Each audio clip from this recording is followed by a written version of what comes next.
Assalomu alaykum akalar, biz ish faoliyatimizni boshladik. Hayotdan keyingi ish faoliyatimizni boshladik. Bizga Li 9 Ultra 2025-yilda ishlab chiqarilganlari kelgan. 2025 3-2 oy. Narxi $70,000 deyapmiz. Buni ustida kelishadigan joyi bor. Kimga qiziq bo'lsa, aloqaga chiqa olasizlar. Avtosalonimizdagi yangi narxlarni tanishib o'tamiz qisqacha. Mercedes SUV shunaqa ekan. Bu yangi kelganda, qarorchi buni xarakteristikasini o'rganmadim. Nomini ham jab bilmayman. Buni narxini bilaman. Prosta 41,000. Voyax 2025-yil. Restyling yili ham 25. Yurmagan, yangi. Ko'ribdilar, qoraga qora, bu rangidan ham bor. Ichi siniy rang, qoraga qora rang, oqga qora rang, oqga oq ham bor. Bu voyaxlarning narxi $41,000 xarid qilsalar bo'ladi. Ustida kelishadigan joyi bor albatta. Yo'q, 40,000 degani, 41,000. $40,000 xarid qilsalar. 2025 restyling varianti. Bu voyaxlarim sotildi. 50% berib, qolgan 50%ni 1 yilga qilib berishga sotildi. Hozirda bizda GAC Ion Hyper GT bor. Ikkita bu 710 kilometrlik fulli. Buni narxi $30,000. Men mashinaning narxi bilan qisqacha tanishib o'taman akalar. Xatirkasini ham bitta olib video qilishga, zo'r o'rganib video qilishga harakat qilaman. Bu Ion yangi keldi. Buni narxi hali chiqmadi. Narxi chiqishiga buni ham aytamiz. Dongfeng 008 hozirda trendda, bu rangi. Yili 2024-yil, narxini 30,000 deyapmiz. Buni ham kelishadigan joyi bor. Bu Max varianti. Zaryadchi polik, hamma mashinamizga 1 yil garantiyasi ham beramiz. Bu BMW i4 yurgani 9,000 probeg, lekin narxi shum qimmat ekan. Balki haqiqatan shunaqadir. Men birinchi marta sotishim bu BMWdan. Ko'rsataman buni. Ochiqmikan? BMWda. Xo'p. Oynalari bezramishni ishlangan. Ishlari baribir BMWniki takoy bo'ladi. Bu yerda tomongasi bo'ladi. Lyuk panorama Lyuk plus ochiladi. Ichki holatlari ham ideal, tiniq. Mashinasi. Akalar klient kelib qoldi. Narxini aytamiz. Narxini $75,000 bu pozitsiyasi. Ko'rishinglar mumkin. Polik-mo'liklari bor, yurgan probegi ham bor. 9,000 probeg yurgan. Mashinadan keyin ham ideal, tortishlari zo'r. Lekin bu elektr varianti. 3 xil rejimda yuradi. Rejimlarni ham boshqarish juda oson. Bu start stop knopkasi, sport rejim, komfort rejim, eng eko rejim. Bu yerdan boshqa rejimlarga ham o'tkazsalar bo'ladi. Boshqarish uchun oson bo'lishi uchun. Besprovodniy zaryadchik bor. Bu yerda joylashgan besprovodniy zaryadchik va ikkita stakanchik shu yerda joylashgan. Kichkinagina qari va bu joyni ochirammikan?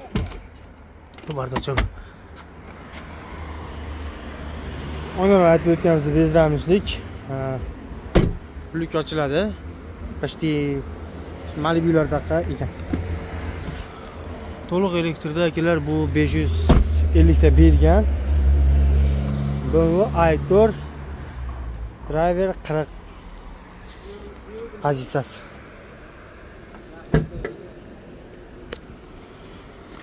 Kapoti ham anchagina keng, plus bum bilan ochilar ekan. Ya'ni liftdek janrda ishlangan ekan. Janrni, stillarni shunaqa ishlangan ekan.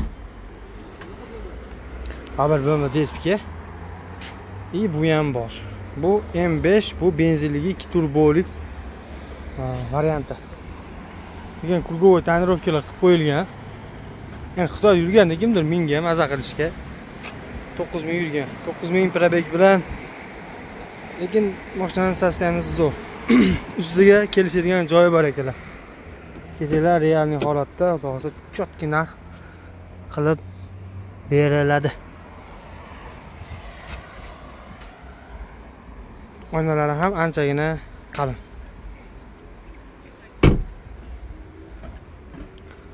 Buni kaliti hozir ichkarida edi akalar. Buni ham narxini aytamiz. Bu narxi yangi yurmagan 2025-yilgi variant, yili 2025 birinchi-ikkinchi oyda ishlab chiqarilgan. Mana ko'rishingiz mumkin, SS turibdi. Bu 0 probeg benzinlik hisoblanadi. Buning narxi $85,000 ga xarid qilsa bo'ladi. Anchagina uzun. Hozirda BMW M5 da, M paketda elektrlari ham chiqib ketgan. Elektrlari ham zo'r ishlangan. Kechasida mana bu yozuvlar ham yonadi. Topishim. Shotga turadi. Buni bitta stech qilish kerak. Olgan odam. Tonirovka, kurgovoy, в общем, mashina ideal. O'zi shu turishi ham вообще ideal. Kabriyoletimiz ko'p qo'yishibdi. Shuning uchun bu tarafdan ko'rsatamiz. Bu tank avto, bu ham yangi keldi. Tank deyiladi. Bu ham benzinlik, tog'li hududlarga zo'r.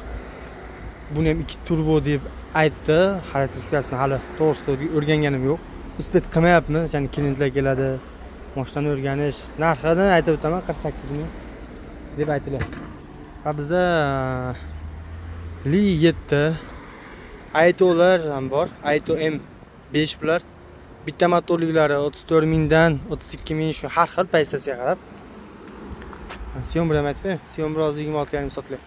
Ikkita motorligi 37,000, 38,000 paysasiga qarab lidar sizi bo'ladi. Mana ko'rishlarimga bu ikkovi lidarli full varianti. Lidarlari. Buni lidari obmankaligi ham bor. Qarab qolish kerak. Biznikiga mana China Anton Motors.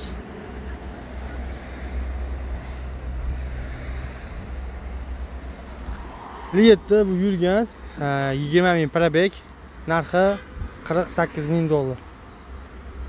Chempion ham yurgan, bu yo'yi chempion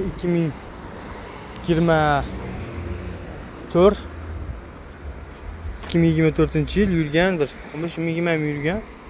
Narxi 26,5 deyapti. Chang'an Depart S 07 bularning narxi 28,000 dan. 1 yil garantiya, rustifikatsiya, hamma narsasi bor. Boshqa ranglardan ham bor. Bu Li7ni bitta ko'rib qolamiz. Yilini. Bu Li7ning ham yili 2024. 2024 bu Pro paysasi. Max'da farqi, Max'da ham haldinligi bo'ladi, lidari ham bo'ladi. Ultrasi ham xuddi shunaqa. Prosini yengilarini 52,000 shunaqa sotilyapti. Sotildi, 51,5 ga sotdik. Buni 48,000 deyapti. Ustida kelsalar kelishadigan joyi bor albatta. Mashinalarimiz haqida qisqacha ma'lumot berib o'tishga harakat qildik. Ertaga ham bugun dushanba 9-iyun qolgan mashinalarimiz haqida ma'lumotlar berib o'tamiz. Polностью xudo xolasa qo'ldan kelsa. Jetour'ni T2 ni gibrid varianti bu. 100 km to'kda, yog'i benzinda yuradigan variant. Ya'ni 1200 km-ligi. Bu narxi $40,800. Kelishadigan joyi bor обязательно. Kimga qiziq bo'lsa, akalar pastda raqamlarga bemalol murojaat qila olasizlar. Bizning avtosalonimiz Ekobozorda ro'parasida. Bizlarda inshaalloh o'zim kutib olaman. Chiroyli holatlarda mashinamizni qilib beramiz. Qatnashib turasizlar degan bitamiz, bosib oladigan joy akalar.